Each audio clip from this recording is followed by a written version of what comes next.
와 함께 기쁨을 누려라. 아멘. 인지사회 심리학의 되게 유명한 이론 중에 하나가 프라임 이펙트라는 게 있습니다. 프라임 이펙트. 새롭고 낯선 정보를 접했을 때 그에 대한 해석에 영향을 주는 사전 맥락의 효과. 좀 어렵죠?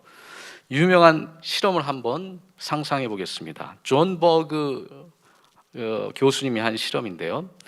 뉴욕 대학교 학생들에게 임의로 단어 5개를 주고 문장을 만들어 보도록 실험에 초대를 합니다. 근데 A 그룹 학생들에게는 임의로 단어를 부여했는데요. B 두 그룹에는 5개의 단어를 이걸 줍니다. 대머리, 주름, 회색, 깜빡이다, 플로리다. 지명 플로리다입니다. 단어를 줬습니다. 그리고 그 문장을 단어를 가지고서 완성을 한 뒤에 사실 실험은 이 뒤입니다. 실험실 복도 끝에 있는 특정한 위치로 가라고 명령을 내렸습니다. 그랬더니 A그룹의 학생들보다 B그룹, 아까 그 단어를 받은 B그룹 학생들의 발걸음이 느렸다, 현저하게 느렸다라고 하는 연구 결과를 발표합니다. 아까 우리가 들었던 5개의 단어는 노인을 연상하는 단어입니다. 그 노인을 연상하는 단어 5개 가지고서 문장을 만들려고 했던 그 학생들은 그 과정 가운데 자신도 모르는 사이에 노인이라는 표현을 듣지도 않았는데도 불구하고 그것이 마음의 프레임이 돼서 자신의 행동에 무의식적으로 영향을 받는다는 것이죠. 노인의 생각이 점화가 돼서 그에 따른 행동을 보였다라는 겁니다. 사회심리학에서 이 무의식적인 생각이 어떻게 사람들의 일반적인 행동에 영향을 미치는지를 보여주는 아주 유명한 실험입니다. 이 실험을 우리의 맥락 속에서 좀 간단하게 해보면요, 이렇게도 실험해 봤더라고요. 2그룹으로 나눠서 인터넷에서 가장 맛있는 음식점을 추천해 달라고 요청을 합니다.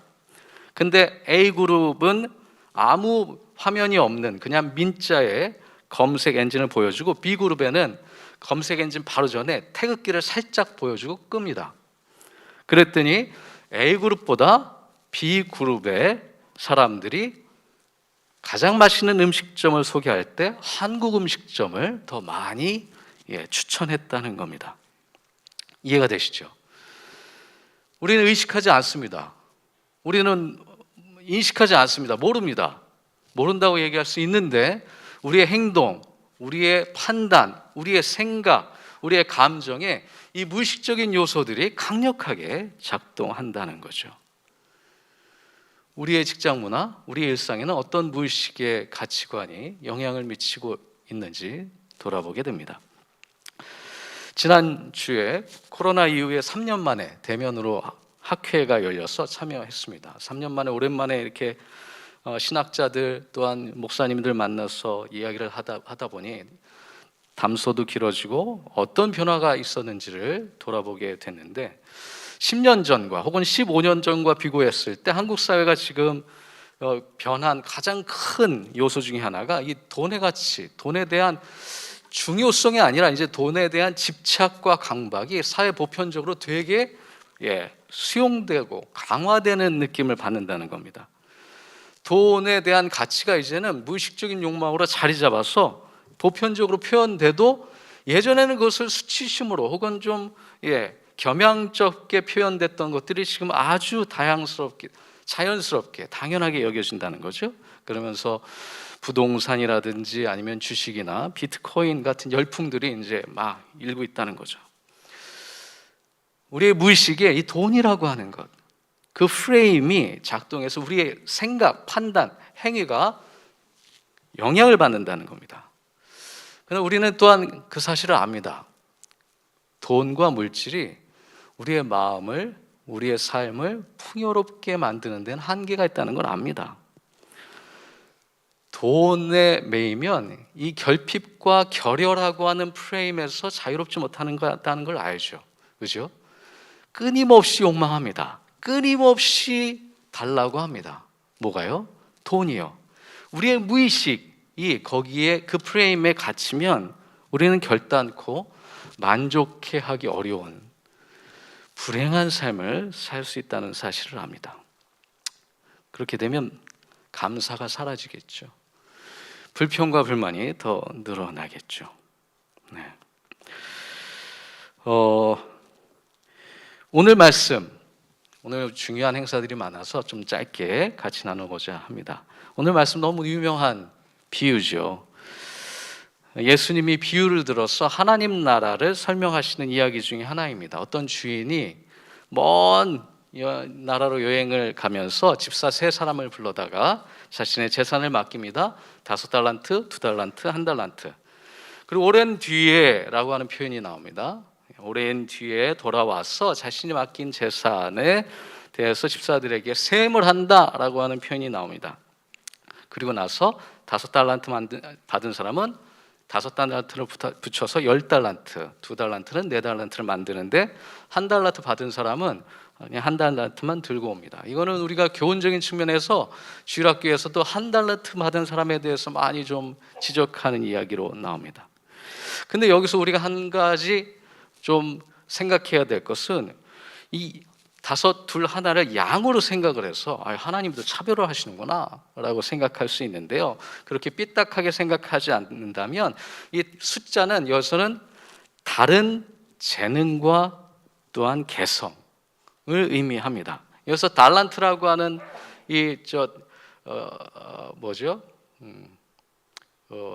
단위는 오늘날 탤런트라고 하는 영어에 기반이 된 단어죠. 그러니까 모두가 다 다른 재능을 가지고 있다는 사실을 암시합니다. 숫자가 아니고요. 우리는 자본주의에 익숙해서 이 숫자에 민감하지만, 그래서 다른 달란트를 받았는데 그 탤런트를 어떻게 그 재능을 자신의 삶에서 발전시키고 활용하여서 내가 발전할 뿐만 아니라 나에게 부여된 삶의 조건 속에서도 풍요롭게 만들었는지를 보여주고 있는 대목이죠. 근데 1달란트 받은 사람은 그냥 1달란트를 땅에 묻었다가 몇 년 뒤에 주인이 왔을 때 그대로 갖다 주면서 이렇게 얘기합니다.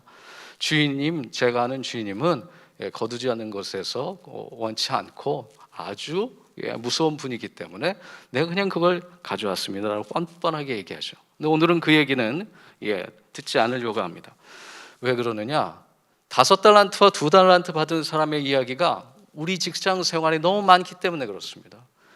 저는 우리 교직원들을 보면 참 자랑스럽고 기쁘고 감사합니다. 어쩜 이렇게 성실하고 착한 분들이 이렇게 귀한 기간을 담당할 수 있을까? 정말 놀라운 이야기들이 우리의 각자의 삶에 숨겨져 있습니다. 근데 일이 바쁘다 분주하다 보니까 또 우리의 과업이 너무 중대하다 보니까 우리가 이루어냈던, 우리가 마땅히 칭찬받아야 했던 그 삶의 요소들에 대해서는 우리가 충분히 격려하고 응원하고 칭찬하지 못했던 일상들이 있어 왔습니다.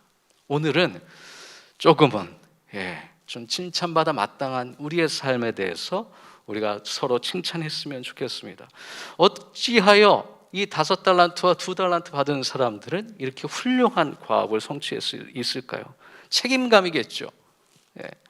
나에게 맡겨진 일을 성실하게 수행하는 것, 이것이 우리로 하여금 놀라운 일상을 견디게 만들었을 것입니다. 또한 직장과 기관에 대한 자부심과 긍지, 애정이 담겨져 있죠. 더 나아가서는 가족에 대한 책임감과 또한 양육에 대한 책임감입니다. 우리에게 주신 자녀들, 그들을 섬기고 온전하게 양육하는 건 우리 삶에 부여된 가장 숭고하고 존엄한 책임입니다. 그것을 우리는 완수하기 위해서 오늘도 견뎌냈습니다. 참아냅니다. 그렇게 40년을, 또한 30년을, 20년을 그렇게 섬기고 왔습니다. 병원에 대한 애정, 또한 헌신과 섬김, 봉사와 희생을 통하여서 오늘까지 이 병원을 지켜주시고 또한 의료원을 지켜주신 여러분들 대단히 감사합니다. 마땅히 칭찬받으셔야 하고 마땅히 또한 보답을 받으셔야 된다고 생각합니다. 그러나 무엇보다 병원을 떠나면서 혹은 제2의 인생을 시작하시면서 여러분 마음에 이런 자긍심과 긍지와 기쁨이 있었으면 합니다. 그것이 무엇이냐? 내가 작은 일에 충성하였더니 더 큰 것을 너에게 주겠다라고 하는 하나님의 음성이 여러분의 마음 가운데 머물러 있기를 소망합니다. 그것이 새로운 축복된 길의 시작점이라고 믿습니다. 여러분들이 잘되고 여러분들이 축복받는 모습을 볼 때 아직 은퇴를 앞두고 있는, 아직 그날을 기다리고 있는 우리에게는 그거야말로 기쁜 소식이고 또한 기다리는 소식이라고 믿습니다. 지금까지 함께해 주신 여러분 참으로 감사드리고, 또한 개원하면서 지난 3년 동안 열심히 헌신하고 봉사해 주셨던 우리 교수님들 다시 한번 감사를 드리며 축복합니다. 어디에 계시든 어디에 가시든 무엇을 하든지 여기서 우리와 함께 나눴던 이 동고동락의 기쁨과 감사, 축복이 여러분 가운데 머무시기를 간절히 축원합니다. 기도하시겠습니다. 잘했다, 착하고 신실한 종아, 참으로 잘하였다. 그 어렵고 힘든 시기를 인내하고 견디며 성실하게 자기의 삶을, 자기의 역할을 부여 견뎌냈던 사랑하는 우리 용인세브란스 교직원들, 주님 있는 그대로 칭찬하시고 격려하시고 축복하여 주시기를 간절히 소망합니다. 우리가 낯설고 또한 어색하여 표현하지 못하는 것들 주님께서 갚아주시고 보이지 않는 곳에서 하나님의 보물과 보석으로 응답하시고 축복하여 주옵소서.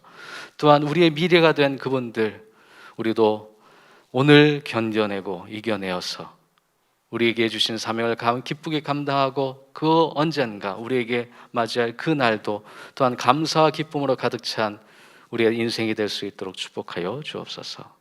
예수님의 이름으로 기도드리옵나이다. 아멘.